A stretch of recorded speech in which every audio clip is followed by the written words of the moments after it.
Denying women employment in certain fields or positions by virtue of her being a woman is a telltale sign of a business which does not care for doing the right thing.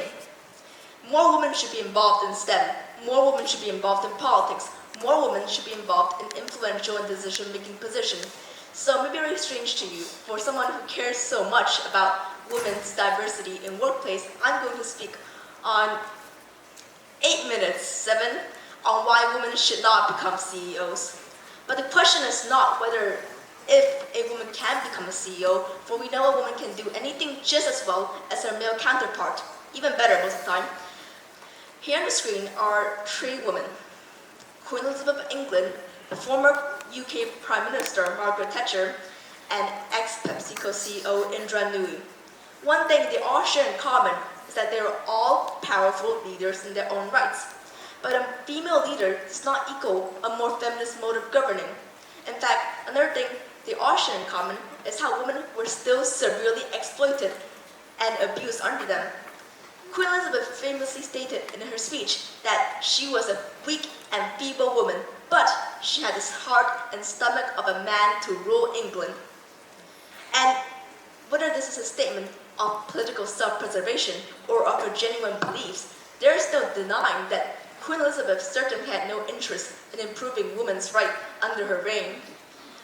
The monarch's the queen, so what? Women continued to be properties to their husband and fathers, continued to be denied any form of formal employment, continued to be executed for claims of witchcraft. Or perhaps take Margaret Thatcher, nicknamed by Soviet journalists Iron Lady, since all her policies seem to revolve around weapons of mass destruction, universally loathed in Britain for her support of violent paramilitaries in Northern Ireland, for suppressing protesting workers with police brutality, and generally just waged a war against working class people.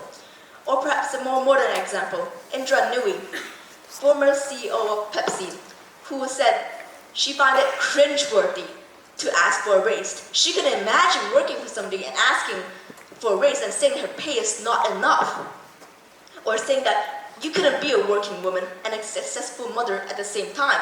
She proudly proclaims all this while earning millions of dollars as her position as Pepsi CEO, a company which has been busted millions of times by multiple news outlets and sources for exploiting women, coercing them with extreme conditions into selling their labor for absolutely inhumane prices, including her own home country, India.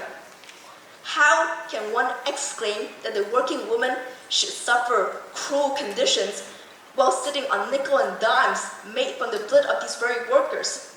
When the society and organization is inherently misogynistic, putting a woman in charge will not stop it from being misogynistic. It's not going to topple the system and the fact that men sit at the top of the chain. It only makes it representative oppression and, quite frankly, hypocritical. There can be no talks of feminism without talks of capitalism. While the patriarchy predates capitalism, it came about with class society, when humanity turned from hunter-gatherer society into agricultural ones. Men needed ways to pass down their land, which cultivated crops, thus producing value. They needed ways to pass down their wealth down a single lineage, so they created the patriarchy. Capitalism was invented during the Industrial Revolution, where capital, means of production like machinery, were privatized, held in the hands of few or single, mainly for the purpose of obtaining profit. This system was particularly egregious because it detached workers from their craft, extracted surplus value, the idea that your boss is entitled to a large percentage of your salary by virtue of possessing the means necessary to produce value. Capitalism is in its fullest form, in its very blueprint, a blatant abuse to basic logic and mathematics. There's a common myth, however, that women of the past did not work, that they were housewives and mothers. But did they not work, or was they just confined to doing unpaid labor, or jobs like shopping, tutoring, nannying, cleaning, cooking, simply not deserving of compensation? And why is it always women who are delegated these tasks that are not paid?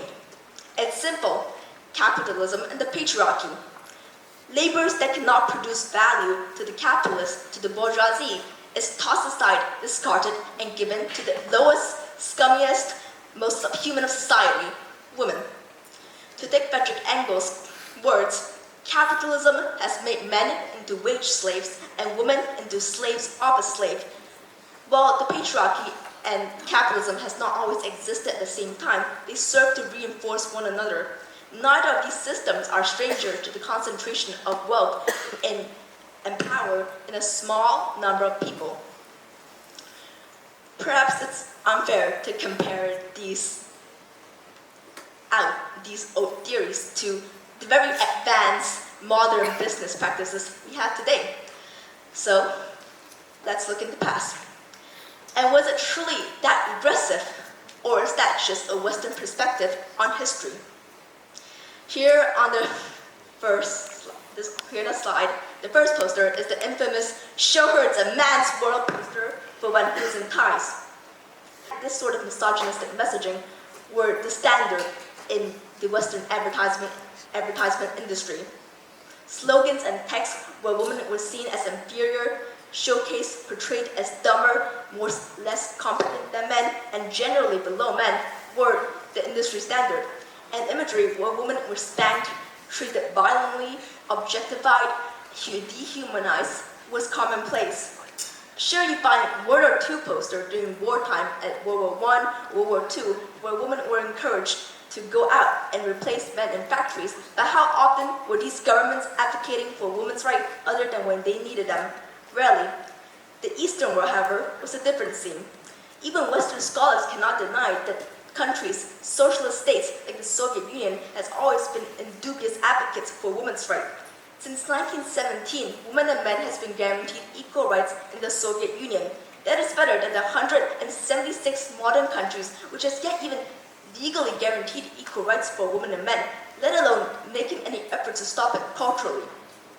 Compared to contemporary Western countries, the Soviet Union didn't just make empty promises. They made efforts to improve literacy rate, encouraged women to become workers, and promoted female participation in literacy and in intellectual and political spaces.